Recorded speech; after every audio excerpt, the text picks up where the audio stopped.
All right, so continuing on with our inspection of Jeanna's El Camino.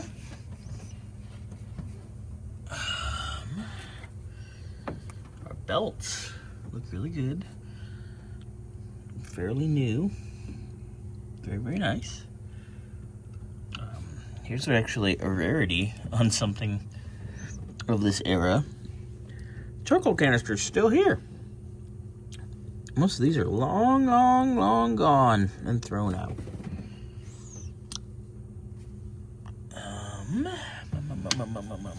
Let's see here. Oof. It does have an Edelbrock 4-barrel. Obviously it needs an air filter for one, but that's tomato. So yeah, it has an Edelbrock carburetor. Obviously, an adapter has been used to fit the OE air cleaner. Oh, let me get the light to stay put. There we go. But the job of installing the adapter isn't exactly the nicest of quality work, but it does function. There's our Edelbrock 4-barrel. It's a 1407, I believe. Is that what that says? Oof, too far. Yep, 1407. All right, so we'll double check that. I was talking to Xander earlier. I think it might be a little too big. Our throttle cable. It's seen better days for sure. Might need to have a discussion about that.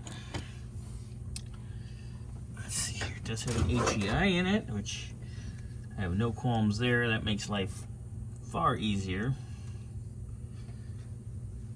And it's got MST plug wires on it. Not bad. Oh, somebody kind of knew what they were doing. I love that. So we've done that a lot, actually. That's a old NASCAR trick back in the day. This vacuum line here has some tape on it. I would just replace that. Simple enough. This wiring harness made by M&H Electric. Nice stuff. Okay. Master cylinder looks to have been recently replaced. Okay, not a problem. Problem lies in the fact that it was replaced probably because it was leaking out the back, because you can tell by the bubbling and oiling away, blistering away paint. And there's run marks as well. This concerns me. Xander told me that the brakes felt kind of weak. I'm curious to see if the old master has leaked into the booster, so there's an issue with the diaphragm. So we'll look at that in a little bit.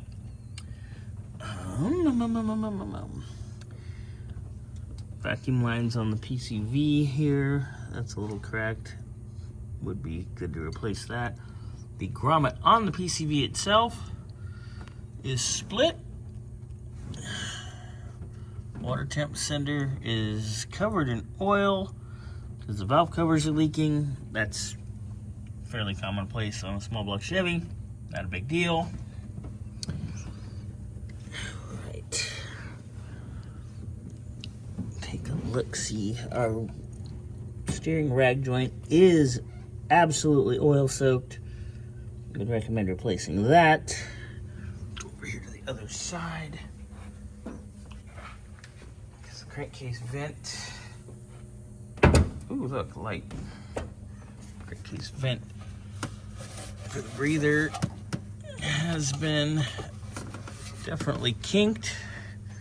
Best bet would be to buy a molded hose for this. Get that thing situated correctly.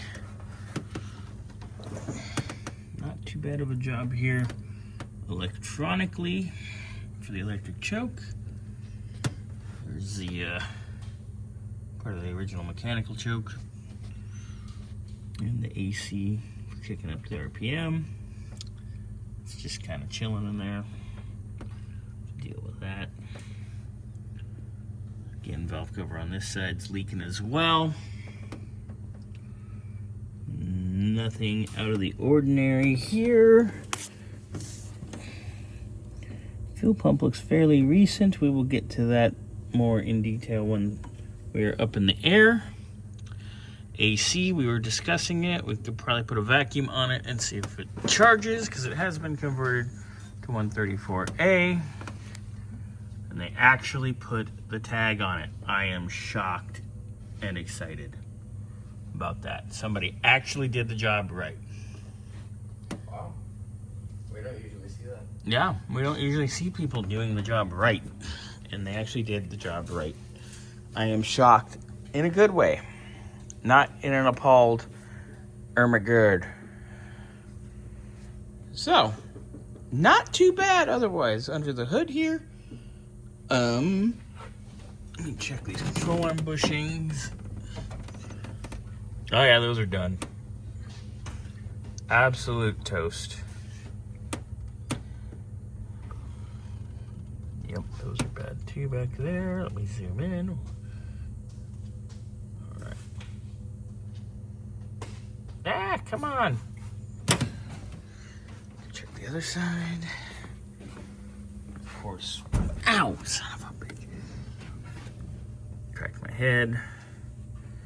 Yeah, that's Dunskies. At that point, they all need to be replaced anyway. You gotta replace one, gotta replace them all. Did you make a note on the hood springs? Oh, no. Xander pushed that, but yeah, hood springs are weak. You want to look into that as well. All right, so we are pretty much done under hood for the most part. Wiring's nice because it's fresh. We will continue on with the underside.